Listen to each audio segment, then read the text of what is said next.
హృదయపూర్వకమైనటువంటి వందనాలు తెలియజేస్తున్నాను. ఒక చిన్న ప్రశ్నతో దేవుని యొక్క వాక్యంలోనికి వెళ్దాం. నేను ఒక పేర్లు చదువుతాను, అవి మీరు ఎక్కడెక్కడ చూసారో చెప్పాలి. కొంతమంది సోదరులు అంటే చెప్పగలిగితే చెప్పండి. ఒక చిన్న ప్రశ్న. షమ్మూయ, షాపాతు, ఇగాలు, పల్తి, గదియేలు, గది, అమ్మీమయేలు, సెతూరు, నహాబి, గెయువేలు. వీళ్ళని ఈ పేర్లు మీరు ఎక్కడ చూసారో చెప్పగలుగుతారా? ఓకే, ఇప్పుడు మనం చదువుకున్నటువంటి లేఖన భాగంలో వీళ్ళ ఇప్పుడు వాస్తవానికి ఇప్పుడు చదివించాం కాబట్టి చెప్పారు, కానీ మామూలుగా ఒకవేళ ఇదే ఇప్పుడు చదివించకపోతే ఆల్మోస్ట్ వీళ్ళ పేర్లు గుర్తే ఉండేవి కాదు. కానీ ఇద్దరు పేర్లు మాత్రం గుర్తుంటాయి. ఎవరు వాళ్ళు? యెహోషువ, కాలేబు. వీళ్ళందరూ ఒక గ్రూపు, 12 మంది, అంతే కదా?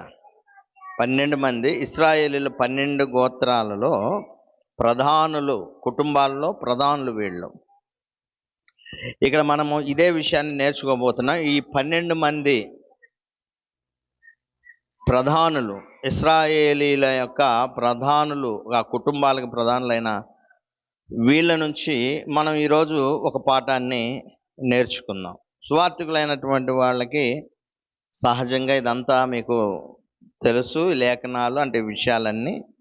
కాబట్టి మీరు ఓపికతో వినండి. అయితే సంఘంలో ఉన్నటువంటి వారిని, వాస్తవానికి ఈ కూడికలు ఏర్పాటు చేస్తుంది ఏంటంటే సంఘ క్షేమాభివృద్ధి కొరకు మీరు ఇలాంటి ఏర్పాట్లు చేస్తున్నారు. కాబట్టి దానికి తోడు సువార్థికులందరూ కూడి వచ్చినప్పుడు ప్రోత్సాహకరంగా ఉంటుందని, అక్కడ ఉన్నటువంటి స్థానిక సంఘ సువార్థికులకి ప్రోత్సాహకరంగా ఉంటుందని మీరు ఇవన్నీ ఏర్పాటు చేశారు. కాబట్టి మెయిన్ ఫోకస్ ఏంటంటే సంఘంలో ఉన్నటువంటి వాళ్ళు వినటానికి ప్రయత్నం చేయండి. ఇక్కడ ఒకసారి మనం హిస్టారికల్ బ్యాక్గ్రౌండ్ చూస్తే, ఇక్కడ ఐగుప్తు నుంచి బయటకు వచ్చినటువంటి ఇశ్రాయేలీలు కనాను, దేవుడు వాగ్దానం చేసినటువంటి కనాను దేశానికి చాలా దగ్గరలో ఉన్నారు. వాళ్ళు చాలా దగ్గరలో ఉన్నారు. అప్పుడు మోషే, అహరోనులు ఆజ్ఞాపిస్తారు వాళ్లకు, మీ ప్రధానుల్లో, మీ దగ్గర ఉన్నటువంటి మోషే ముఖ్యంగా, మీ ప్రధానులు ఎవరైతే ఉన్నారో ఇశ్రాయేలీల్లో గోత్రాల్లో, ఒక్కొక్క గోత్రంలో ఒక్కొక్క ప్రధాని, ఆ ఇంటి బహుశా పెద్దవాడై ఉండొచ్చు, మనకి తెలియదు, కానీ ఎగ్జాక్ట్గా ప్రధానుడు, వాళ్ళందరినీ ఏరితే ఈ 12 మంది, ఇప్పుడు మనం చదువుకున్న, ఇప్పుడు నేను చెప్పినటువంటి ఈ 12 మంది వచ్చారు. వీళ్ళని ఏం చేశాడంటే మోషే, మీరు వెళ్ళి మనం స్వాధీనపరుచుకునేటువంటి దేశాన్ని మీరు వెళ్ళి వేగు చూడండి, స్పై చేయండి.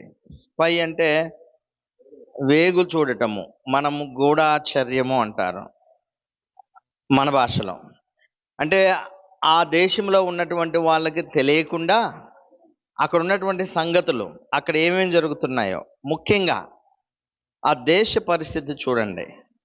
ఆ నేల పండేదో పండందో, ఆ ప్రజలు వారు బలవంతులో బలహీనలో, అలాగే ఆ పంట, ఆ దేశంలో పండే పంట మంచిగా ఉంటుందో లేదో, ఇట్లా అక్కడ ఉన్నటువంటి పరిస్థితులన్నీ కూడా మీరు వెళ్ళి గమనించుకొని రండి అని మోషే వాళ్ళకి ఆజ్ఞాపించాడు. అంటే దేవునికి తెలియదా ఎలాంటిదో? ఆ దేశం ఎలాంటిదో దేవునికి తెలియదా? ఖచ్చితంగా తెలుసు. ఆయన ఒక మాటలో పాలు తేనెలు ప్రవహించే దేశం అన్నాడు. మరి ఎందుకు మోషే పోయి వేగు చూడమన్నాడు? ఎందుకు వాళ్ళు వెళ్ళాల్సిన పరిస్థితి వచ్చింది? దేవుడికి తెలుసు కదా అది ఎలాంటిదో. కానీ ఎందుకు అనేది మనకు అనవసరము. కానీ మోషే చెప్పాడు, దేవుని చేత ఆజ్ఞాపింపబడ్డారు వాళ్ళు. మేబీ దేవుడేమన్నా పరీక్షకు వాళ్ళకి పరీక్షిస్తున్నాడేమో మనకైతే తెలియదు, కానీ టోటల్గా వాళ్ళు వెళ్ళి ఆ కనాను ఎలా ఉందో చూసి రిపోర్ట్ తీసుకురావాలి. వాళ్ళు వెళ్ళారు. ఇంచుమించు 40 రోజులు 40 రోజులు ఒక నెలకు పైగా వాళ్ళు ఆ దేశంలో, మరి ఎక్కడున్నారో ఎక్కడ పండుకున్నారో మనకి తెలియదు, ఎక్కడ తిన్నారో, వాళ్ళు గూఢాచారులాగా వెళ్ళి ఆ దేశంలో ఉన్నటువంటి పరిస్థితులన్నీ చూశారు. వాళ్ళు పరిస్థితులన్నీ చూసి వచ్చేటప్పుడు ఎష్కోలు లోయ అనేటువంటి ప్రాంతంలో అక్కడ ఉన్నటువంటి అసలు ఆ పంట ఆ ఫలాలు ఎటువంటివో కూడా తీసుకురమ్మని చెప్పారు వీళ్ళు. ఆ లోయలో ఒక కొమ్మకి ఒకే ఒక గెల ఎలాడబడుతుంది, ఒక ద్రాక్ష గెల. ఆ కొమ్మను తీసుకొని ఇద్దరు భుజాన అటు ఇటు మోసుకొని వచ్చారు. అంటే అంత హెవీగా ఉంది అది, అంత పంట అక్కడ ఉంది. ఇంకా కనానీయులు నివసించేటువంటి ప్రాంతము యోర్దాను నదీ తీర ప్రాంతము. మిగతా వాళ్ళు గూర్చి అక్కడ ఉంది. అమాలేకీయులు, యెబూసీయులు, ఇట్లా కొంతమంది ఉన్నారు. వాళ్ళందరూ కొండ ప్రాంతాల్లో నివాసం చేసేటువంటి వాళ్ళు. కానీ కనానీయులు యోర్దాను నది పక్కన నివాసం చేసేటువంటి వాళ్ళు. దేవుడు వాళ్లకు ఆ ప్రాంతాన్ని ఇస్తానన్నాడు. అంటే సమృద్ధి కలిగినటువంటి ప్రాంతం, నది నీరు, అంటే మంచి పంటలు, అన్నీ సమృద్ధి కలిగినటువంటి ప్రాంతము. సో దానికి గుర్తుగా అది ఎంత బాగా పండేటువంటి ప్రాంతమో చెప్పటానికి ఒక గెలనే వాళ్ళు మోసుకొని వచ్చారు. వాళ్ళు తీసుకొచ్చిన తర్వాత వాళ్ళ సమాచారం 2 రకాలుగా ఉంది. అక్కడ వాళ్ళు ఇచ్చినటువంటి సమాచారం ఒకటేగా లేదు. ఇక్కడ ఆ 12 మంది ఒకే సమాచారం ఇవ్వాల. ఒక గ్రూపు ఒక సమాచారం ఇచ్చారు, ఇంకొక గ్రూప్ ఇంకొక సమాచారం ఇచ్చారు. But both have seen the same situation, లేకపోతే సేమ్ సీన్స్. వాళ్ళిద్దరూ కూడా ఒకే చూశారు. వాళ్ళిద్దరూ చూసింది ఒకే విషయాలు, కానీ చెప్పింది మాత్రం, రిపోర్ట్ ఇచ్చింది మాత్రం వేరువేరుగా రిపోర్ట్ ఇచ్చారు. వాళ్ళలో 10 మంది ఇలాగూ రిపోర్ట్ చేస్తున్నారు. ఏమనంటే సంఖ్యాకాండం 13వ అధ్యాయం, పిల్లలన్నారో నీకుండా చూడండి. సంఖ్యాకాండం 13వ అధ్యాయము 31వ వచనాన్ని గమనిద్దాం. చదువుతాను నేను 31 నుంచి, ఎందుకంటే సమయం ఉండదు కాబట్టి నేనే చదువుతాను. అయితే అతనితో కూడా పోయిన ఆ మనుషులు, ఆ జనులు మనకంటే బలవంతులు. వాళ్ళు రిపోర్ట్ చేస్తున్నారు. ఆ జనాలు మనకంటే బలంగా ఉన్నటువంటి వాళ్ళు. మనము వారి మీదకి పోజాలము, మనము వాళ్ళ మీదకి పోజాలమని, మరియు వారు తాము సంచరించి చూచిన దేశమును గూర్చి ఇశ్రాయేలీయులతో చెడ్డ సమాచారం చెప్పి, మేము సంచరించి చూచిన దేశము తన నివాసులను భక్షించు దేశము, దానిలో మాకు కనపడిన జనులందరూ ఉన్నత దేహులు, దానిలో కల్పించిన జనాంగమంతా ఉన్నత దేహులు. 33వ వచనం, అక్కడ నెఫీలీల సంబంధులైన అనాకు వంశపు నెఫిలీలను చూచితిమి. మా దృష్టికి మేము మిడతల వలె ఉంటిమి, వారి దృష్టికి అట్లే ఉంటిమని. ఇక్కడ వీళ్ళు తెచ్చినటువంటి సమాచారం ఏంటంటే, మనము వారిని ఏం చేయలేము, జయించలేము. మనము వారిని జయించలేము. అలాగే వారు మనకంటే బలవంతులు. అంతేకాదు వాళ్ళు మనకంటే ఉన్నత దేహులు. ఇంకా వాళ్ళు చెప్పినటువంటి విషయం ఏంటో తెలుసా?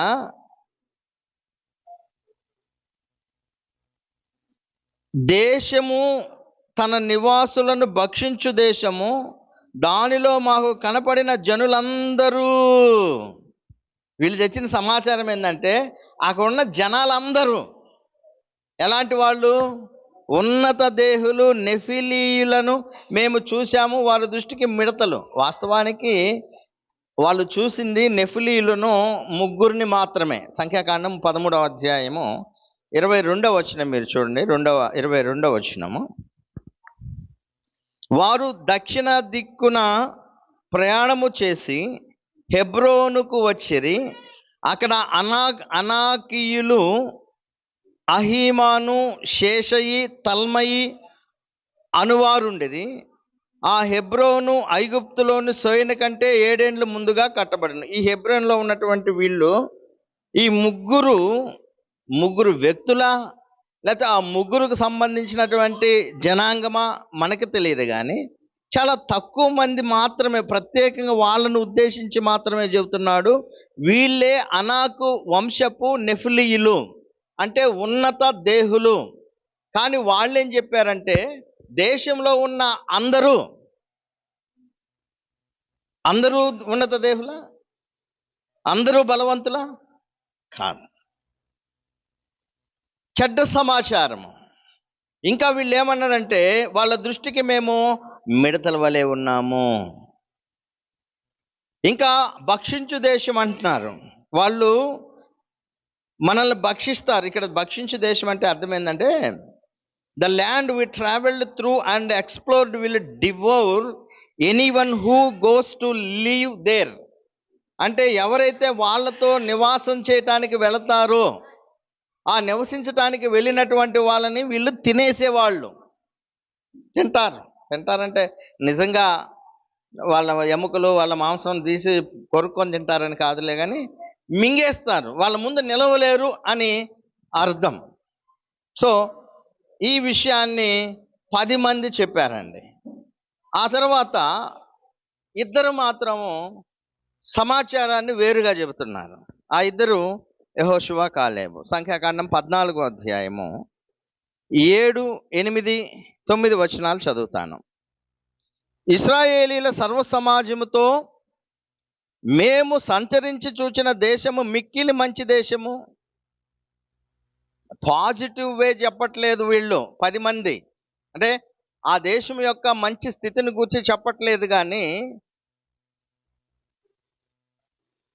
భయపెట్టేటువంటి విషయాలు, వ్యతిరేకమైన విషయాలు మాట్లాడుతున్నారు.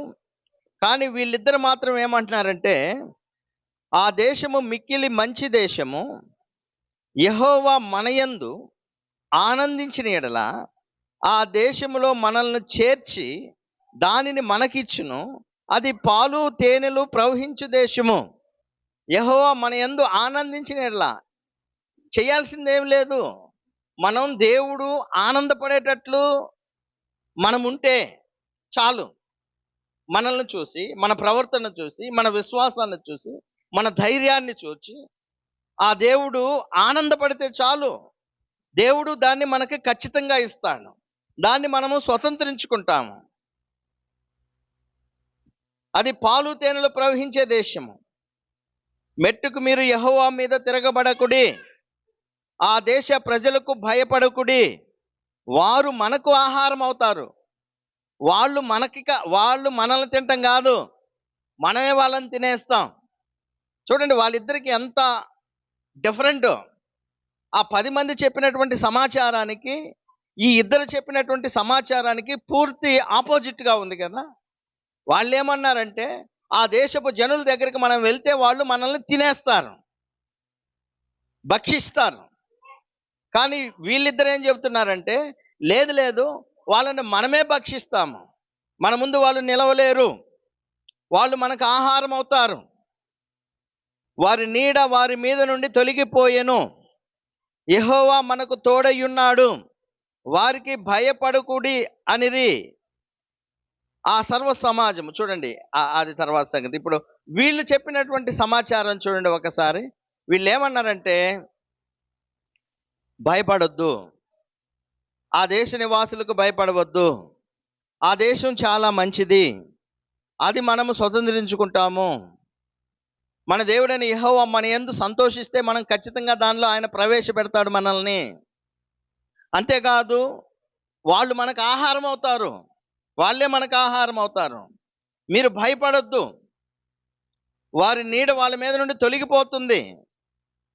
యెహోవా మనకు తోడై ఉన్నాడు, మన దేవుడైన యెహోవా మనకు తోడై ఉన్నాడు. ఎన్నో పాజిటివ్ వర్డ్స్ అండి.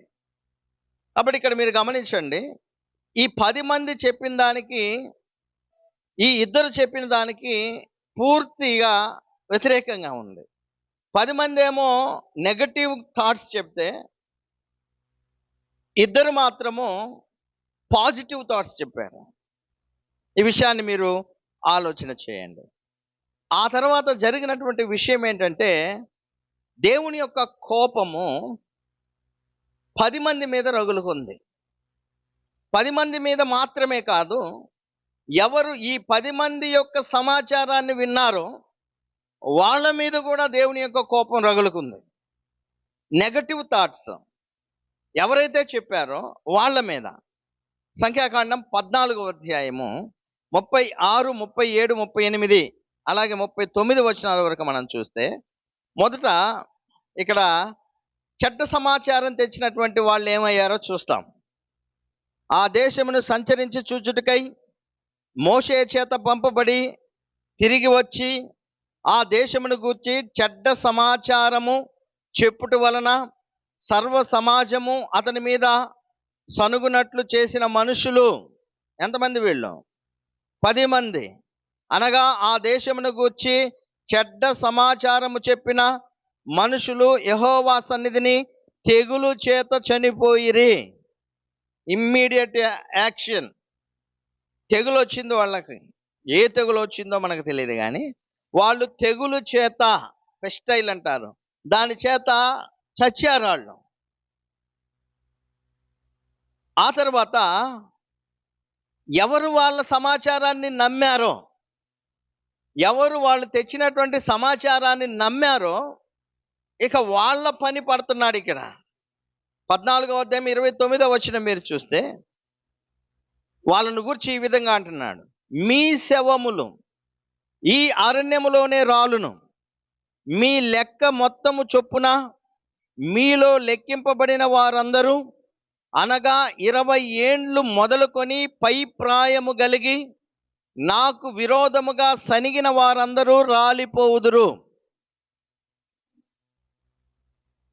యెఫున్నె కుమారుడైన కాలేబును నూను కుమారుడైన యెహోషువ తప్ప మిమ్మును నశింపజేయుదునని నేను ప్రమాణము చేసిన దేశమందు మీలో ఎవరును ప్రవేశింపరు, ఇది నిశ్చయము.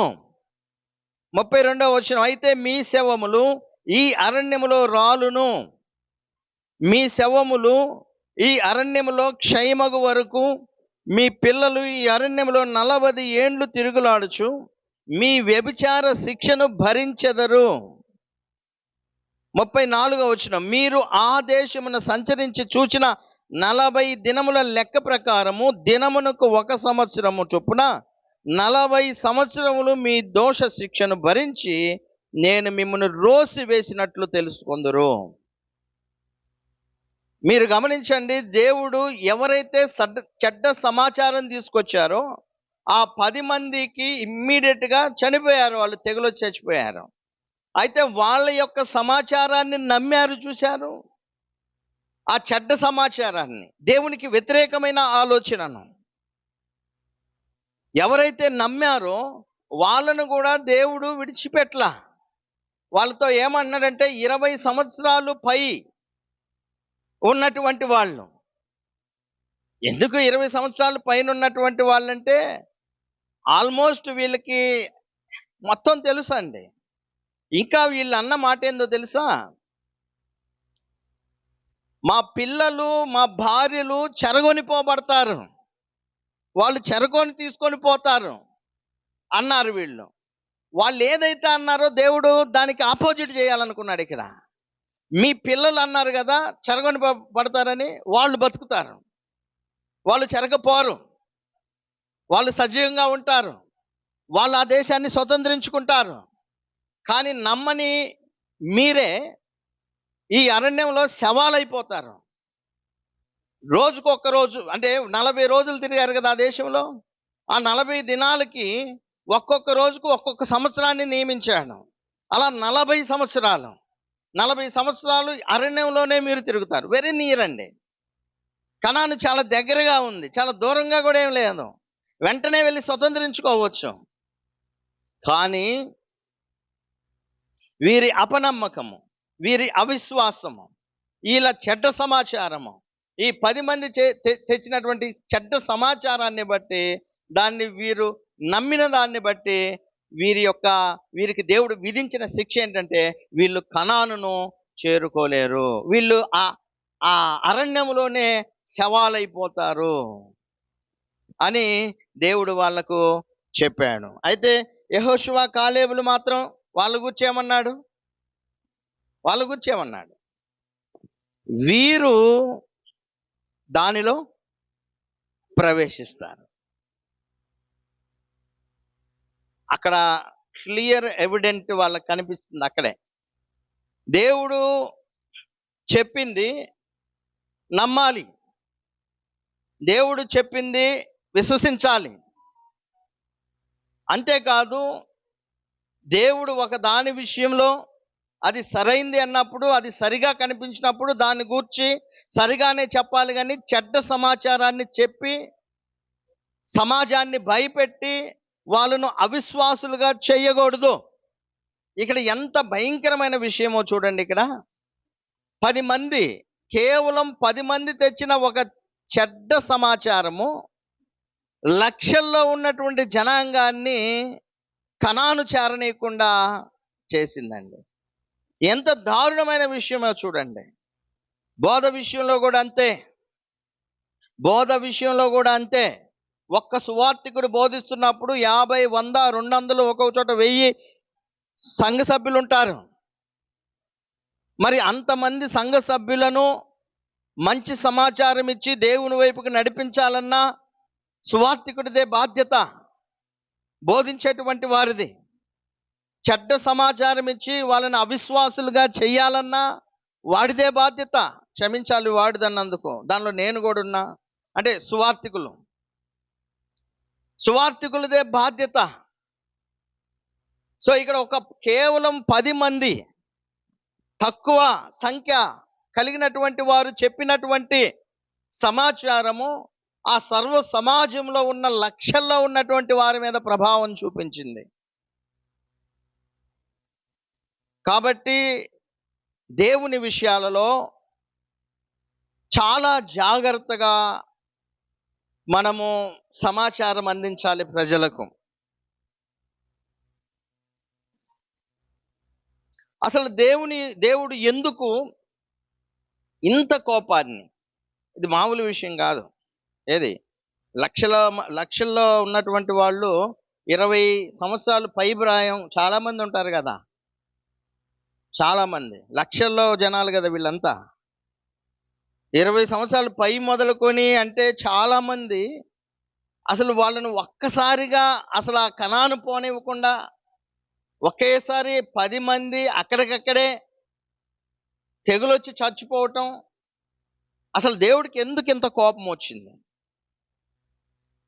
అని ఒక్కొక్క దాన్ని మనము కొన్ని విషయాలు ఇక్కడ చూద్దాం. అంతగా దేవుడు కోపించటానికి ముఖ్య కారణం ఏంటి? ఆ 10 మంది మీద, అలాగే ఆ 10 మంది సమాచారాన్ని విని నమ్మిన వారి మీద దేవుడు అంతగా కోపించడానికి కారణము, మొదటిది తమ్మును తాము. చూడండి, తాము దేవుని పిల్లల వాళ్ళు. వాస్తవంగా దేవుడు ఏమంటాడంటే, నేను మీ మధ్య సంచరిస్తాను. ఇప్పుడు మోషే వాళ్ళని తీసుకొస్తున్నప్పుడు దేవుడు అదే అంటాడు, మిమ్మల్ని మీరు సపరేట్ చేసుకోండి, అన్ని జనాంగాలకు వేరుగా ఉండండి, ఎందుకంటే నేను మీ మధ్య సంచారం చేస్తా, నా సన్నిధి మీతో ఉంటుంది. ఆ మాట కదా ఆయన చెప్పింది. అప్పుడు నేను మీకు దేవుడినై ఉంటా, మీరు నా ప్రజలై ఉంటారు. చూడండి, నేను మీకు దేవుడినై ఉంటాను అనేటువంటి మాట వాళ్ళని ఎంత ధైర్యపరచాలా. కాకపోతే ఇక్కడ విషయం ఏంటంటే, వాళ్ళ అపనమ్మకము, అలాగే దేవుణ్ణి వాళ్ళు తక్కువ చేశారు, దేవుని శక్తిని. అక్కడ దేవుడు అంతగా కోపించడానికి గల కారణం చెప్తున్నాను. వాళ్ళ యొక్క అపనమ్మకము, అలాగే దేవుని యొక్క శక్తిని వాళ్ళు తగ్గించారు. ఒక ఆయన ఈ విధంగా అంటాడు, ఏమనంటే చూడండి, దేవుని దేవునిని గూర్చి అంటే దేవుని పిల్లలు బలహీనమవటము, భయపడటము, తగ్గిపోవటము చేస్తే అది దేవుణ్ణి చేసినట్లే. అంటే దేవుణ్ణి చేసినట్టంటే మనము ఆయన అవ్వడు, కానీ జనాల ముందు మనం దేవుణ్ణి అలా చేసినట్లు మనంతట మనము జనాలకు ఆ విధమైనటువంటి ఆలోచనను దేవుని మీద తెప్పించిన వాళ్ళం అవుతాం మనం. అంటే మన దేవుడు శక్తివంతుడు కాదా, మన దేవుడు బలవంతుడు కాదా?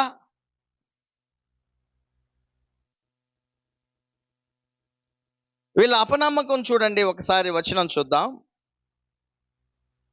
వీళ్ళు ఏమన్నారు, ఇందాక మనం చూసాం 13వ అధ్యాయంలో. వీళ్ళు ఏమన్నారంటే, అక్కడ నెఫీలీయుల సంబంధులైన అనాకు వంశపు నెఫీలీయులను చూచితిమి, మా దృష్టికి మేము మిడతల వలె ఉంటిమి, వారి దృష్టికి అట్లే ఉంటిమనిది. అంటే వీళ్ళు ఏం చేసుకున్నారంటే వాళ్ళకు వాళ్ళు మిడతల్లాగా పోల్చుకుంటున్నారు.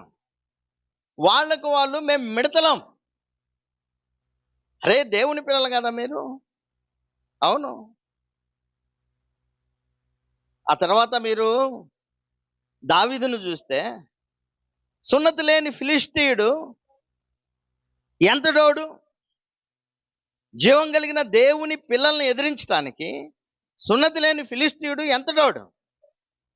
వాడు అంతెత్తుండి ఆయుధదారుడై ఉంటే ఒక చిన్న యవ్వనస్తుడు, చాలా తక్కువ వయసున్న యవ్వనస్తుడు పోయి వాడిని ఎదిరించాడంటే దానికి ఇక్కడ పూర్తి వ్యతిరేకంగా ఉంది. వీళ్ళు జీవం కలిగిన దేవుణ్ణి ఎదిరించడానికి వాడెంతటోడు అనాల్సిన వాళ్ళు వీళ్ళు అలా సమాచారం చెప్పాలి. కాలేబు యెహోషువాలు ఏం చెప్పారు, మన దేవుడు మన యందు ఆనందిస్తే మనకి ఆ దేశము ఇస్తాడు.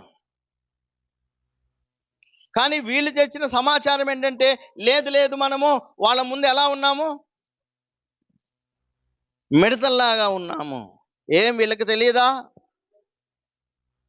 వీళ్ళకు తెలియదా వీళ్ళు ఎవరి బంధకాల్లో నుంచి వచ్చారో వీళ్ళకి తెలియదా? ఎవరి బంధకాల్లో నుంచి వచ్చారు వీళ్ళు? The most powerful Kingdom in the ancient days. ఆ రోజుల్లో బాగా శక్తివంతమైనటువంటి రాజ్యం ఫరో.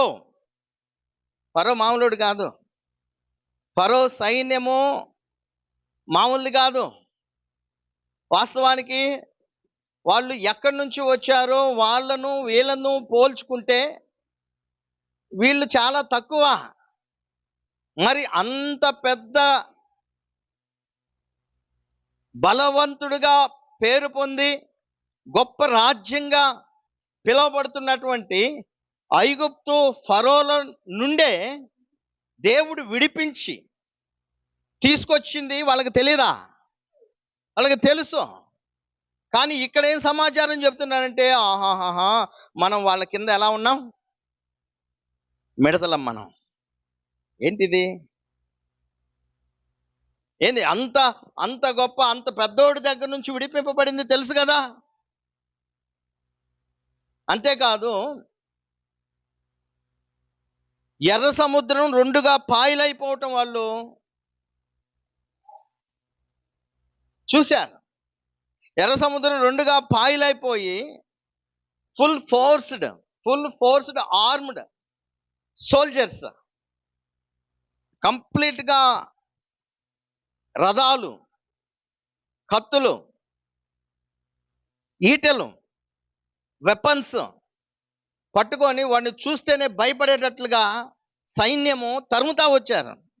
ఎవరిని? వీళ్ళనే తరుముతా వచ్చినప్పుడు దేవుడు ఆ ఎర్ర సముద్రాన్ని రెండుగా చీల్చి వాళ్ళని దాంట్లో ముంచేసినప్పుడు వాళ్ళకి తెలియదా? వాళ్ళు చూశారు కదా. వణికిపోయి పక్కన ఉన్నటువంటి దేశాల్లో ఉన్న ఎరికోలో ఉన్నటువంటి ఒక రాహాబ్ అంటుంది, మా గుండెలు అదిరిపోయినాయి, మేము ట్రెంబుల్ అయిపోయాం, మేము వణికిపోయాం. మీ దేవుడైన యెహోవా ఐగుప్తీయుల విషయంలో చేసిన దాన్ని చూసి మాకు వణుకొచ్చింది. ఏం అంత గొప్ప కార్యం చేసిన దేవుడు, అంత వెల్ ఎక్విప్డ్ ఆర్మ్డ్ ఫోర్సెస్ అయినటువంటి వాళ్ళని నీళ్ళల్లో ముంచేసిన వాడు వీళ్ళని ఎందుకు చేయడు అనే నమ్మకం వీళ్ళకి ఉందా? లేదు. మీరు గమనిస్తున్నట్లయితే ఫరో తలపట్టుకొని మీరు వెళ్ళిపోండి, మా దేశంలో ఉండకుండా మీరు వెళ్ళిపోండి అని చెప్పడానికి దేవుడు మోషే అహరోనుల ద్వారా ఏం చేయించాడు? గొప్ప అద్భుత కార్యాలు జరిగించాడు. ఆ శక్తి తెలియదా వాళ్ళకు? అసలు ఈగలన్నీ ఐగుప్తీయులలో ఉండి ఒక్క ఈగ కూడా ఇశ్రాయేలీల ఇంట్లో కనపడలేదంటే ఆ మాత్రం వాళ్ళకి తెలివి లేదు వాళ్ళకి. ఐగుప్తీయుల యొక్క తొలుచూలు మొత్తం చచ్చిపోయి వాళ్ళ ఇళ్లలో ఏడుపులు వినపడుతున్నప్పుడు ఇశ్రాయేలీలందరూ కూడా బతికున్నారు, ఒక్కళ్ళు కూడా మరణించలా. మరి ఆ మాత్రం వాళ్ళకి తెలియదా దేవుడు ఎంత శక్తిమంతుడో? ఎంత శక్తిమంతుడో వాళ్ళకి తెలియదా? ఒకానొక సందర్భంలో అంటాడు, నా బాహుబలం ఏమైనా తక్కువైందా? వాళ్ళు భోజనం కోసం ఏడిస్తే నా బాహుబలం ఏమన్నా తక్కువైపోయిందా? ఆ వచనం మీరు చూస్తే ఇక్కడ ఏముందంటే, వాళ్ళ ఆహారం కొరకు ఏడ్చినప్పుడు సంఖ్యాకాండం 11వ అధ్యాయం 31లో అంటాడు, 11వ అధ్యాయంలో, తరువాత యెహోవా సన్నిధి నుండి ఒక గాలి బయలుదేరి, యెహోవా సన్నిధి నుండి గాలి బయలుదేరి సముద్రము నుండి పూరేళ్లను రప్పించి, ఆ గాలి పోయి సముద్రంలోకి దూరితే సముద్రంలో నుండి పూరేళ్ళు వచ్చినాయంట. మరి అట్లా వచ్చినాయో మరి అద్భుతం చూడండి. సముద్రము నుండి పూరేళ్లను రప్పించి పాలెము చుట్టూ, వాళ్ళు నివాసం చేస్తున్న గుడారాల చుట్టూ ఈ పక్క ఆ పక్క దిన ప్రయాణమంతా దూరము వరకు భూమి మీద 2 మూరల ఎత్తున వాటిని పాడజేసిన. అంటే ఇంచుమించు మోకాళ్ళు ఎత్తు, అంతే కదా. 2 మూరలు అంటే మోకాళ్ళు దాటుతాయి. సో ఇప్పుడు మోకాళ్ళకు మించినటువంటి ఎత్తులో ఒక దిన ప్రయాణమంతా పూరేళ్లను ఆయన తీసుకొచ్చినప్పుడు వాళ్ళకి అర్థం కాలేదా దేవుని యొక్క శక్తి? వాళ్ళకి దేవునికి శక్తి అర్థం కాలా? వాళ్ళు చూశారు కదా. ఇంత వాళ్ళు చూసినా వాళ్ళు చివరికి ఏమంటున్నారో తెలుసా? మనము గ్రాస్ హోపర్స్, మనం మిడతలం. వాళ్ళ దృష్టిలో మనం ఎవరము? మిడతలం. మరి ఇది దేవునికి ఎలా ఉంటుందండి? ఒకసారి ఆలోచించండి. వాళ్ళ అపనమ్మకము, వారి అవిశ్వాసము, దేవుని పిల్లలు గొప్పగా దేవుని యందు అతిశయపడాల్సింది పోయి తమ్మును తామే మేము పనికి రానోళ్ళం అన్నట్లుగా వాళ్ళు మాట్లాడిన ఆ మాటలు తమ్మును తాము తగ్గించుకోవటమే కాదు, అన్య జనాంగాల మధ్య దేవుని యొక్క శక్తిని కూడా వాళ్ళు తగ్గించిన వాళ్ళుగా అక్కడ కనిపించారు. కాబట్టి దేవుని యొక్క కోపం వాళ్ళ మీద రగులుకుంది.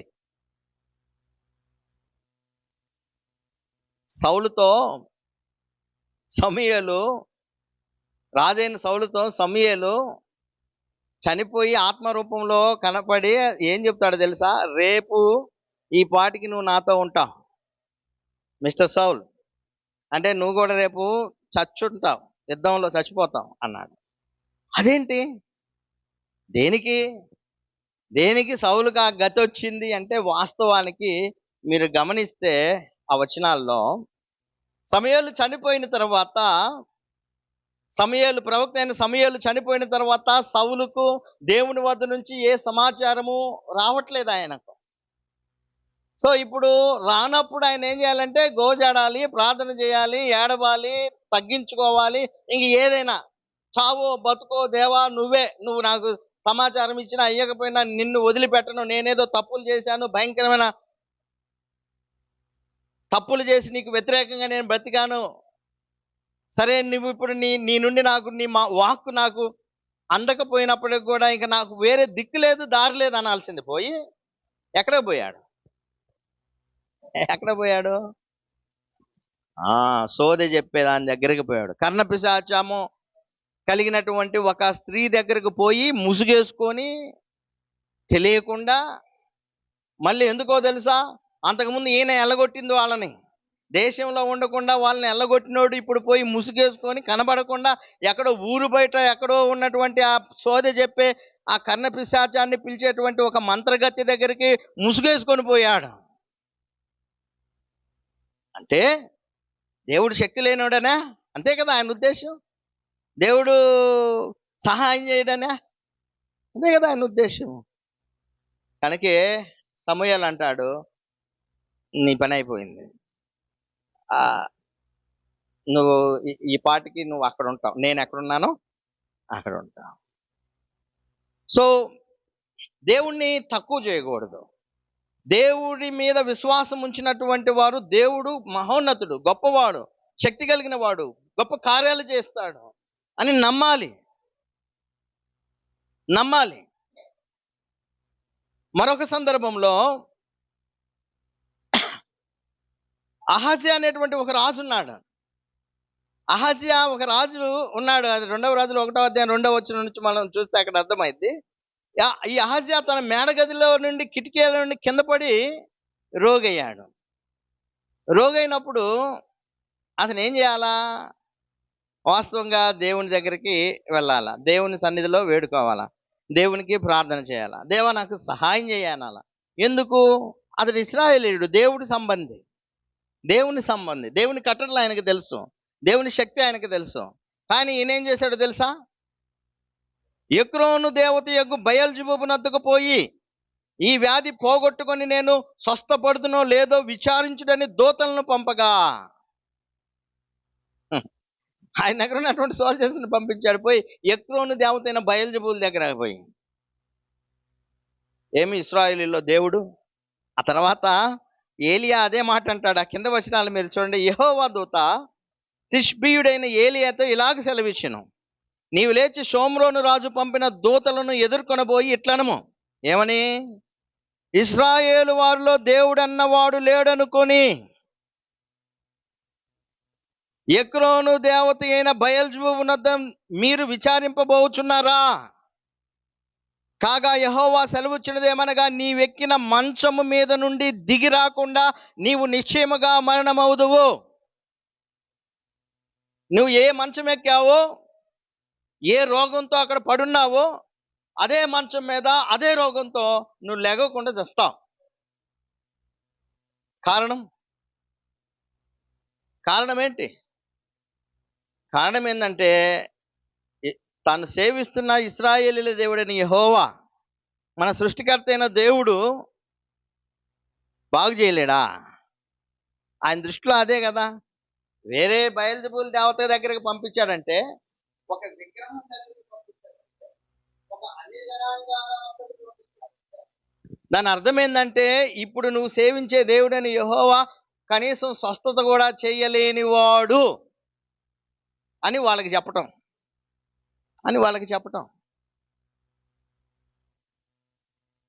మీరు గమనించండి, నయమాను ఏమన్నాడు తెలుసా? ఒక కొద్దిగా మట్టి ఇప్పించు, మీ దేశంలో మట్టి తీసుకుపోతా మీ దేశం నుండి. ఎందుకు? అదే నువ్వు పోయి యోర్దానులోకి పోయి మునుగు, 7 సార్లు మునుగు,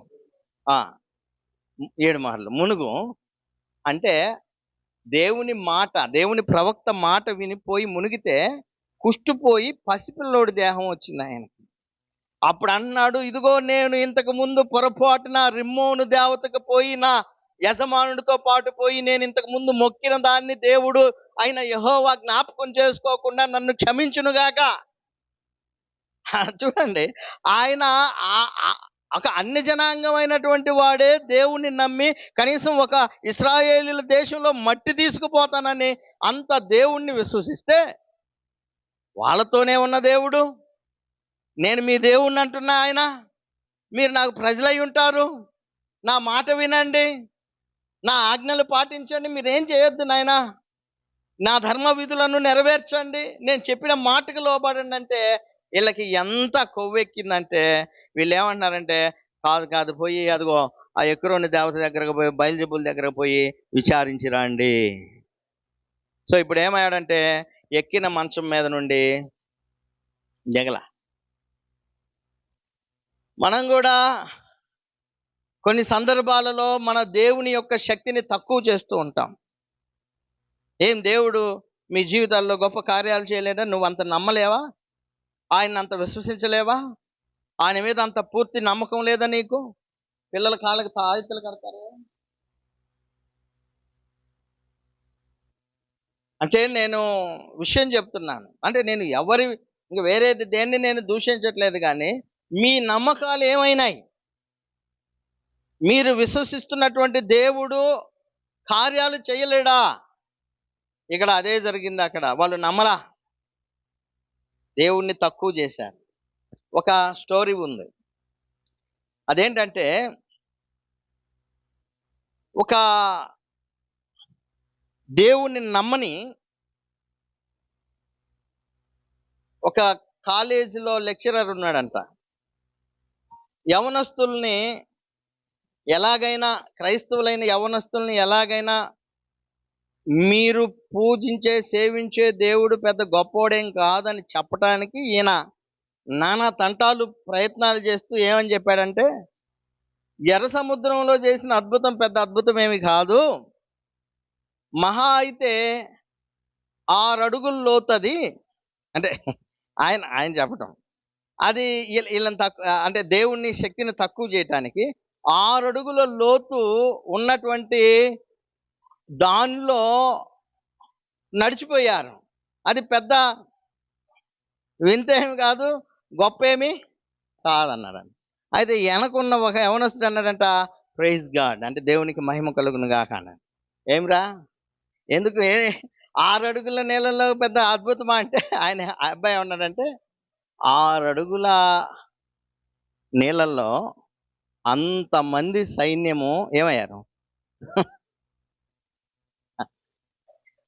నువ్వన్నట్టు 6 అడుగులే, కానీ 6 అడుగుల లోతుల్లో అంతమంది సైన్యం కొట్టుకొని పోయి చచ్చారు కదా, మరి ఇది అద్భుతం కాదా అన్నాడంట. చూడండి, కొంతమంది ఇట్లానే ఉంటారు. అంటే దేవుని యొక్క శక్తిని తక్కువ చేయటానికి మాట్లాడేవాళ్ళు, దేవుని నమ్మని వాళ్ళు ఉంటుంటారు ఎలాగూ. సో ఇటువంటి వారి విషయంలో చూడండి, మనము దేవుణ్ణి నమ్మేటువంటి విషయంలో ఏ విధంగా మనము అవిశ్వాసాన్ని వ్యక్తం చేయకూడదు. ఇక్కడ దేవుడు అంతగా వాళ్ళ మీద కోపించడానికి గల కారణం ఏంటంటే వారి అపనమ్మకము, వారి అవిశ్వాసము, వారు దేవుణ్ణి తక్కువ చేయటం ఒకటి. రెండవది ఏంటంటే వాళ్ళు దేవుణ్ణి విసిగించారు. ఎట్లా? 14వ అధ్యాయం ఒకసారి చూడండి. సంఖ్యాకాండము 14వ అధ్యాయము. అదేంటి, దేవుడు కూడా విసిగింపబడతాడా? ఆయన విసుక్కుంటాడా? ఒక వచనం చూడండి, యెషయా గ్రంథం, దాన్ని చదవటానికి ముందు యెషయా గ్రంథము 7వ అధ్యాయము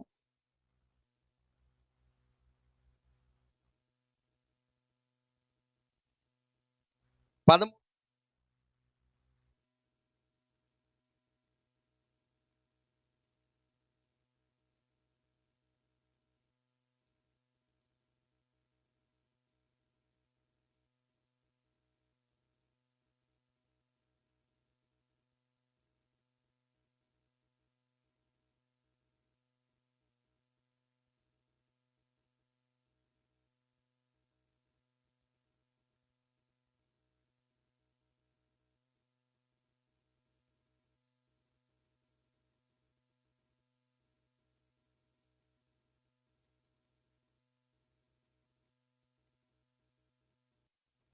ఆ దేశ ప్రజలకు భయపడకుడి.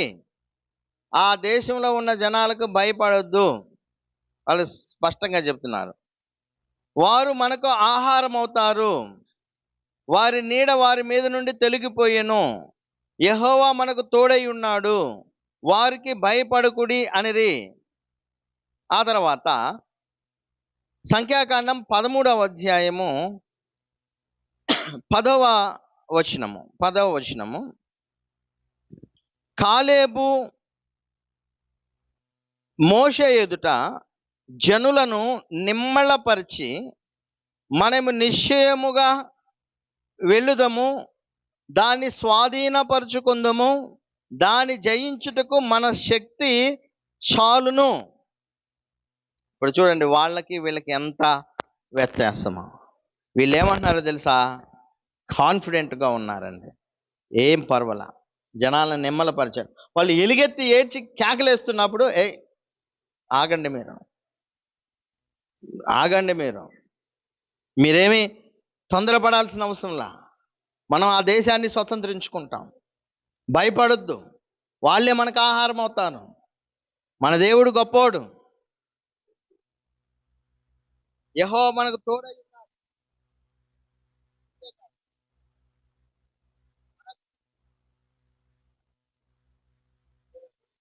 దాన్ని జయించటానికి మన శక్తి సరిపోతుంది. ఇంతమంది ఉన్నారు, మీరు ఏం చేయలేరా? మన శక్తి సరిపోద్ది, వాళ్ళని ఖచ్చితంగా మనం జయించగలుగుతాం. ఎంత కాన్ఫిడెంట్ అండి వాళ్ళు. మనం కూడా అండి, ఒక క్రైస్తవులుగా మనకు కూడా అంత కాన్ఫిడెంట్ ఉండాలి. ఇప్పుడు మన జీవితాల్లో కూడా ఇదిగో ఈ కనానీయులు లేకపోతే అనాకీలు లాంటి వాళ్ళు చాలా మంది జీవితాల్లో ఎదురవుతాయి. మనకు అపనమ్మకాన్ని తీసుకురావడానికి, అవిశ్వాసాన్ని తీసుకురావడానికి ఇటువంటివి చాలా ఎదురవుతాయి. ఒక్కోసారి ఆహారలేమి, ఒక్కోసారి డబ్బు ఉండదు. కొన్నిసారి సహోదరులు వస్తూ ఉన్నప్పుడు, నేను ప్రేయర్లో ఉన్నప్పుడు వాళ్ళ ఫోన్ చేస్తున్నారు, బ్రదర్ దారిలో వచ్చేటప్పుడు వాళ్ళ బండి పంక్చర్ పడిపోయింది అన్నారు, డబ్బులు లేవు. అప్పుడు ఏమనిపిస్తుంది? అరే ఎందుకు ఈ సేవ? ఇవన్నీ ఉంటాయి సహజంగా. కుటుంబంలో శోధనలు ఉంటాయి, కుటుంబంలో ఇబ్బందులు ఉంటాయి, సరిగ్గా ఆహారం పెట్టరు. కొంతమంది పిల్లలు ఎలా ఉన్నారో తెలుసా? కొంతమంది యవనస్తులు సేవకుల పిల్లలను నేను కొంతమందిని గమనించా. సేవకుడిని పెళ్లి చేసుకో అంటే వద్దు, మా అయ్య మాకు పెట్టే బోవ, మాకు తెచ్చే బట్టలు, వీటిని చూస్తే మాకు చికాకేస్తుంది, ఆయన చేసింది చాలు, మేము ఇంకొక సేవకుడిని చేసుకొని అక్కడికి పోయి మళ్ళీ మేము ఏడిచేమా అనేటువంటి పరిస్థితులు ఉన్నాయి. నిజమండి. అంటే పేదరికంలో, కష్టంలో ఉన్నటువంటి సేవకుల యొక్క పరిస్థితులు అలా ఉంటాయి. అంటే అటువంటి వాటిని ఎదుర్కోవాల్సి వస్తుంది. వాటిని మనం ఎదుర్కోవాల్సి వచ్చినప్పుడు మనము వాటికి ఎదురు నిలబడి ధైర్యంగా ఉండగలుగుతామా? ఏం పర్వాలా, నాకు నమ్మిక ఉంది, దేవుడు నాకు సహాయం చేస్తాడు, నా కుటుంబానికి సహాయం చేస్తాడు, నేను ముందుకు వెళ్ళగలుగుతాను, ప్రభు పని నేను నమ్మకంగా చేస్తాను. ఎంతమంది విశ్వాసులు మనకంటే ముందు చేయలేదు, ఎంతమంది ఆకలితో అలమటించలేదు, ఎంతమంది వస్త్రహీనులుగా ఉన్నారు, ఎంతమంది అడవుల్లోనూ కొండల్లోనూ గుహల్లోనూ తిరిగారు, ఎంతమంది గొర్రె చర్మాలను ధరించుకొని తిరిగారు లేరా? హెబ్రీయులకు రాసిన పత్రిక 11వ అధ్యాయంలో విశ్వాస వీరుల గురించి చెబుతుంది అదే కదా. రంపాలతో కోయబడ్డారు, రాళ్లతో కొట్టబడ్డారు, ఇలా చెప్పుకుంటే చాలా ఉన్నాయి. కాబట్టి వాళ్ళేమో అపనమ్మకం ఉంచారు, దేవుని మీద విశ్వాసం ఉంచారు. సో ఇప్పుడు మనకి యెహోషువ, కాలేబులు ఎలా ధైర్యంగా చెప్పగలిగారో, మన దేవుడు మన పక్షాన ఉన్నాడు, మనము జయించగలుగుతాము, మన ముందు ఏదున్నా మనము జయించగలుగుతాము. అది ఆకలైనా, అనారోగ్యమైన, లేకపోతే అప్పు సమస్యలైనా, బాధలైనా, డబ్బు లేని స్థితి లేమైనా, ఇంక ఏదైనా సరే వాటిని మనం జయించగలుగుతాము అనే నమ్మకము మనకి ఉండాలి. చివరిగా వాళ్ళకున్నది ఏంటంటే విధేయత అండి. వాళ్ళకి విధేయత అంటే దేవుడు ఒబీడియన్స్ అంటాను. దేవుడు ఏది చెప్పాడో దాన్ని నోరు మూసుకొని చేయటం, తలంచుకొని చేయటం, అంతే. దేవుడు ఏది చెప్పాడో దాన్ని ఇక ప్రశ్నలు వేయకుండా, ఇక ప్రశ్నలు ఉండకూడదు, ఇక అపనమ్మకాలు ఉండకూడదు, అవిధేయత ఉండకూడదు, తలంచుకొని చేయటమే. వీళ్ళు విధేయత కలిగి ఉన్నారు. ఆ విధేయతను గురించి, ఆ విధేయత ఎటువంటిదంటే పూర్ణ మనసుతో దేవుణ్ణి అనుసరించటం. ఆ వచనాలు చెప్పి నేను ముగింపులోనికి వెళ్తా. సంఖ్యాకాండం 32వ అధ్యాయం ఒకసారి చూడండి. 32వ అధ్యాయము 11, 12 వచనాలు. 32వ అధ్యాయం 11, 12 వచనాలు. 20 ఏండ్లు మొదలుకొని పై ప్రాయము కలిగి ఐగుప్తు దేశంలో నుండి వచ్చిన మనుషులలో పూర్ణ మనసుతో యెహోవాను అనుసరించిన కెనేజీయుడగు యెఫున్నె కుమారుడైన కాలేబును, నూను కుమారుడైన యెహోషువ తప్ప మరి ఎవడును పూర్ణ మనసుతో నన్ను అనుసరింపలేదు. గనుక నేను అబ్రహాము, ఇస్సాకు, యాకోబులకు ప్రమాణ పూర్వకంగా నిచ్చిన దేశమును వారు తప్ప మరి ఎవరును చూడరు. పూర్ణ హృదయముతో నన్ను అనుసరించటము అంటే కంప్లీట్ ఒబీడియన్స్ అండి. పూర్ణ హృదయముతో దేవుణ్ణి అనుసరించటం అంటే ఇంకా వాళ్ళలో ఒక్క చుక్క, ఇన్ని పాలల్లో ఒక్క చుక్క, నలుపు చుక్క కూడా వాళ్ళకి కనపడాలి. అంటే అంతా వారి హృదయంలో ఒక్కరో కూడా అవిశ్వాసం అనేది లేదు. పూర్ణ హృదయం, కంప్లీట్గా దేవుని నమ్మారు.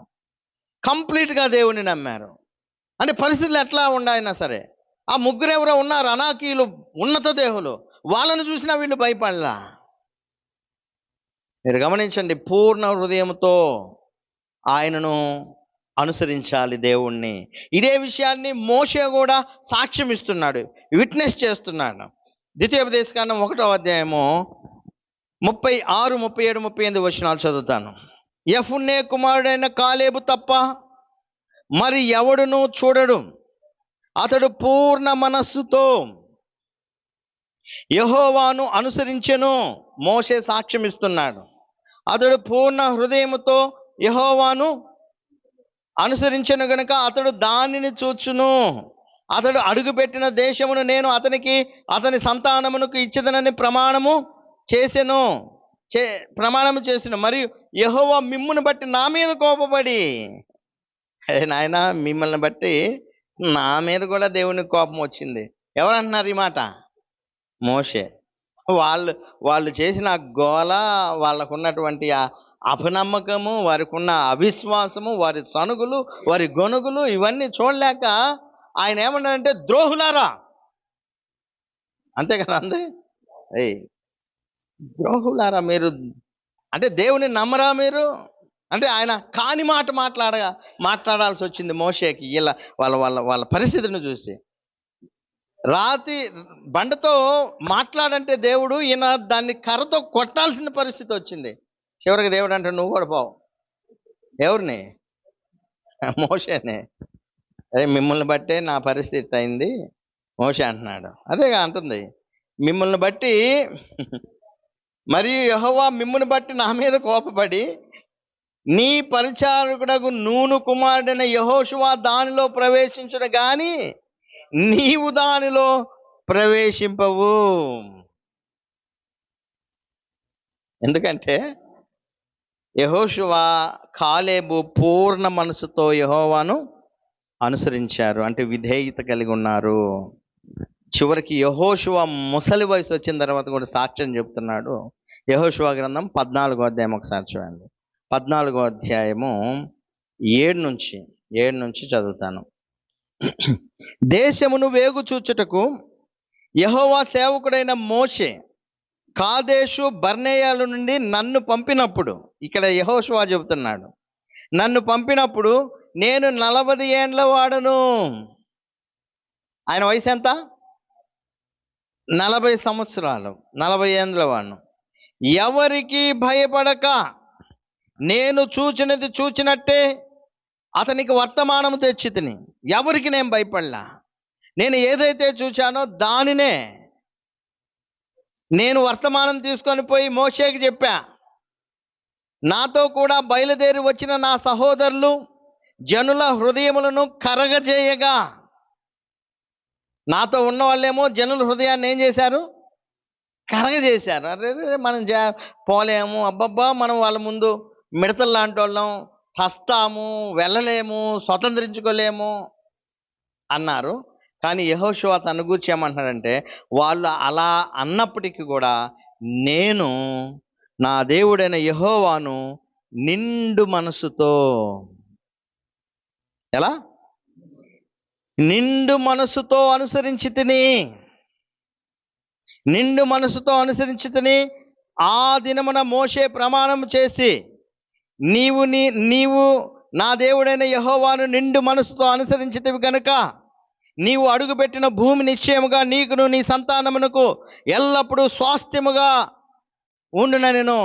యెహోవా చెప్పినట్లు యెహోవా చెప్పినట్లు యెహోవా మోషేకు ఆ మాట సెలవిచ్చినప్పటి నుండి ఇశ్రాయేలీయుల అరణ్యంలో నడిచిన ఈ 45 ఏండ్లు ఆయన నన్ను సజీవునిగా కాపాడి ఉన్నాడు. ఇదిగో నేను ఇప్పుడు 80 ఏండ్ల వాడను. మోషే నన్ను పంపిన నాడు నాకెంత బలమో నేటి వరకు నాకు అంతే బలం. చూడండి, మోషే అక్కడ ఆగిపోయి నాయనా యెహోషువ, నువ్వు నిండు మనసుతో యెహోవాను అనుసరించావు, ఒబీడియంట్ చూపించావు నువ్వు దేవుని యొద్ద. కాబట్టి దేవుడు నీకు వాగ్దానం చేస్తున్నాడు, ఆ దేశంలో నీవు నీ సంతానం స్వతంత్రించుకుంటారని చెప్పినప్పుడు 40 ఏండ్లు ఆయనకు. ఇప్పుడు చూస్తే ఆయనకి ఎన్ని? 80 ఏండ్లు. అక్కడికి చేరేసరికి ఇప్పుడు 80 ఏండ్లు వచ్చినాయి. ఈ 80 ఏండ్లలో ఆయన ఏమన్నాడంటే, అప్పుడు మోషే నన్ను పంపినప్పుడు 40 ఏండ్లప్పుడు నాకు ఎంత బలం ఉందో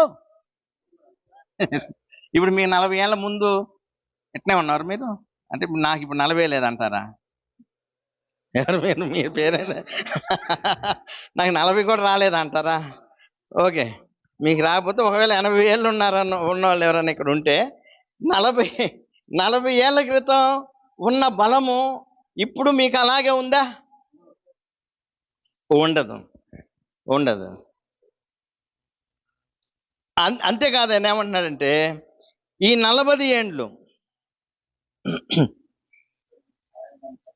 చూడండి, యుద్ధము చేయుటకు కానీ వచ్చుచు పోవుచుండుటకు కానీ నాకెప్పటి ఎట్లు బలమున్నది. అంటే యుద్ధం చేసేటప్పుడు కూడా నాకు అప్పుడు ఎంత బలం ఉందో ఇప్పుడు కూడా అంతే బలం ఉంది. అలాగే 13వ వచనంలో అంటాడు, యెఫున్నె కుమారుడైన కాలేబు ఇశ్రాయేలీల దేవుడైన యెహోవాను ఎలా? నిండు మనసుతో అనుసరించువాడు గనుక యెహోషువ అతనిని దీవించి అతనికి హెబ్రోనును స్వాస్థ్యముగా ఇచ్చెను. సో ఇక్కడ నిండు మనసుతో దేవుణ్ణి అనుసరించిన వాళ్ళు ఎవరు? యెహోషువ, కాలేబు. ఆ ఇద్దరు ఉన్నారు చూసారా? ఆ 12 మందిలో ఇద్దరు మంచి సమాచారం తెచ్చారు. దేవుడు గొప్పోడు, దేవుడు శక్తిమంతుడు, మనకేం ఇబ్బంది లేదు. వాళ్ళు మనకంటే తక్కువ వాళ్ళు, మనమే గొప్పవాళ్ళం, మనమే వాళ్ళని మింగేస్తాం. దేవుడు మనకు తోడుగా ఉన్నప్పుడు మనకు అడ్డేది లేదు, మనం దాన్ని స్వతంత్రించుకుంటాం. మీరేమీ ఇబ్బంది పడవద్దు అని సంఘాన్ని లేకపోతే అక్కడ ఉన్న సమాజాన్ని ధైర్యపరిచి ఎవరైతే దేవుణ్ణి నిండు మనసుతో అనుసరించారో వాళ్ళు చచ్చిపోలా. వాళ్ళు ఏం చేశారు? కనానును స్వతంత్రించుకున్నారు. అది ఎలా తెలుసా? బలంగా. అంటే ఆ బలం తగ్గలా, వాళ్ళకి ఆ శక్తి తగ్గలా. ఎంత గొప్ప విషయాలు ఇవన్నీ మనం చదువుతూ మన జీవితాలకి అన్వయం చేసుకోవాలండి. చదువుతూ పోవటం కాదు, వినటం పోవటం కాదు, చెప్పుతూ పోవటం కాదు. చెబుతున్నప్పుడు, వింటున్నప్పుడు, చదువుతున్నప్పుడు మనము అలాగున్నామా?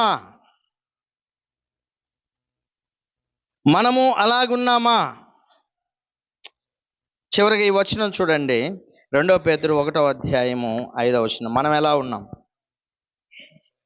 2 పేతురు 1:5 చివరి వచనం. ఆ హేతువు చేతనే మీ మట్టుకు మీరు పూర్ణ జాగ్రత్త గలవారై, మీ మట్టుకు మీరు పూర్ణ జాగ్రత్త గలవారై. క్రైస్తవులకు చెబుతున్నాడు జాగ్రత్త సుమా. పేతురు అంటున్నాడు, క్రైస్తవులతో మాట్లాడుతున్నారు, మీ మట్టుకు మీరు పూర్ణ జాగ్రత్త గలవారై మీ విశ్వాసమందు సద్గుణమును. మీకు విశ్వాసం ఉందా దేవుని మీద? అయితే దానితో పాటు సద్గుణాన్ని అలంకరించుకోండి. సద్గుణం అంటే గుణము, గుణవతి అంటారు కదా, మంచి గుణం. విశ్వాసమందు సద్గుణమును, అలాగే సద్గుణమందు జ్ఞానము. గుణముతో పాటు జ్ఞానం కూడా ఉండాలి. ఆలోచన చేయండి, గుణముతో పాటు జ్ఞానం ఉండాలి. ఆ తర్వాత జ్ఞానమందు ఆశా నిగ్రహము. జ్ఞానం మాత్రమే కాదు, మన కోరికలను ఎలాగా అదుపులో ఉంచుకోవాలో మనకి తెలియాలి, నేర్చుకోవాలి. ఆశా నిగ్రహం అంటారు దాన్ని. అంటే చూసిన ప్రతిదాన్ని ఆశించకూడదు. There are lot of beautiful things in front of our eyes. మన కళ్ళ ముందు చాలా అద్భుతమైనవి, అందాలు ఉన్నాయి. అవి కొన్ని మంచివి ఉంటాయి, చెడ్డవి ఉంటాయి. చెడ్డవి ఉన్నప్పుడు వాటిని మనము ఆశించకుండా మనల్ని మనము నిగ్రహించుకునే శక్తి జ్ఞానంతో పాటు ఆశా నిగ్రహము. ఆ ఆశా నిగ్రహమునందు సహనము, సహించటము, ఓర్చుకోవటము. ఆ సహనమందు భక్తిని, దేవుని యందు భక్తి, భక్తి యందు సహోదర ప్రేమను. అంటే భక్తితో పాటు, ఆ భక్తి ఉందంటే సహోదరులను ప్రేమించాలి, సంఘంలో ఉన్న వారిని ప్రేమించాలి, వారి యందు ప్రేమ కలిగి ఉండాలి. ద్వేషాలు ఉండకూడదు, అసూయలు ఉండకూడదు, కొట్లాట ఉండకూడదు, ప్రేమ కలిగి ఉండాలి. అలాగే ప్రేమ యందు దయను అమర్చుకోండి. ఒక్కొక్కటి అమర్చుకోండి మీరు. ఇవి మీకు కలిగి విస్తరించిన యెడల అవి మన ప్రభు అయిన యేసుక్రీస్తును గూర్చిన అనుభవ జ్ఞాన విషయంలో మిమ్మల్ని సోమరులైనను నిష్ఫలులైనను కాకుండా చేయును. 10వ వచనము, అందువలన సహోదరులారా మీ పిలుపును, గుర్తుపెట్టుకోండి, సహోదరులారా మీ పిలుపును, ఏర్పాటును నిశ్చయము చేసుకొనుటకు మరి జాగ్రత్త పడుడి. మీ పిలుపును, ఏర్పాటును ఏం చేసుకోవాలి? నిశ్చయము చేసుకొనుటకు మరీ జాగ్రత్త పడుడి. మీరిట్టి క్రియలు చేయవారైతే ఎప్పుడూ తొట్టిల్లరు. అలాగూ మన ప్రభు అయిన రక్షకుడైన యేసుక్రీస్తు యొక్క నిత్య రాజ్యములో ప్రవేశము, నిత్య రాజ్యములో ప్రవేశము మీకు సమృద్ధిగా అనుగ్రహింపబడును. కనానులో మీకు ఏంటి? ప్రవేశము మీకు సమృద్ధిగా ఇవ్వబడుతుంది. ఎవరికి? యెహోషువ, కాలేబులకు. ఇప్పుడు నిత్య రాజ్యంలోనికి మనకు ప్రవేశము సమృద్ధిగా దేవుడు ద్వారా కలుగుతుంది. ఎలా అంటే ఇదిగో ఇప్పుడు చెప్పినవన్నీ అమర్చుకొని ఏం చేయాలి? మీ పిలుపును, ఏర్పాటును నిశ్చయము చేసుకుంటూ మరి జాగ్రత్తగా ఉండండి. జాగ్రత్తగా ఉండి మీరు ఇట్టి క్రియలు చేస్తూ ఉంటే మీరు తొట్టిల్లరు. దేవుడు మనల్ని పిలిచిన పిలుపేంటో, మనల్ని పిలిచిన తర్వాత ఆయన మన కొరకు సిద్ధపరిచినటువంటి స్థలాలేంటో వాటిని నిశ్చయంగా మనం పొందుతాము, నిశ్చయంగా మనం చేరుతాము అనేటువంటి ఆ తత్వాన్ని, ఆ మనస్సును చచ్చిపోయేదాకా అలాగే కొనసాగిస్తూ ఉంటే ఆ నిత్య రాజ్యంలోనికి మనకు ప్రవేశం ఏమైంది? సమృద్ధిగా దొరుకుతుంది. కాబట్టి ఇప్పుడు 10 మంది అపనమ్మకస్తులు లాంటి వాళ్ళలాగా మనం ఉండాలా? లేకపోతే 2 నమ్మకస్తులు, ధైర్యవంతులు, విశ్వాస వీరులు, దేవునికి లోబడిన వాళ్ళు, విధేయత చూపించిన వాళ్ళలాగా ఉండాలా? అలా ఉంటే ఆ దేవుని రాజ్యంలోనికి మనకు ప్రవేశము సమృద్ధిగా దొరుకుతుంది. దేవుడు అట్టి కృప, అట్టి ధన్యత, అట్టి సహాయము నాకు, మనందరికీ దయచేయునుగాక. ఆమేన్. మీ అందరికి కూడా హృదయపూర్వకమైన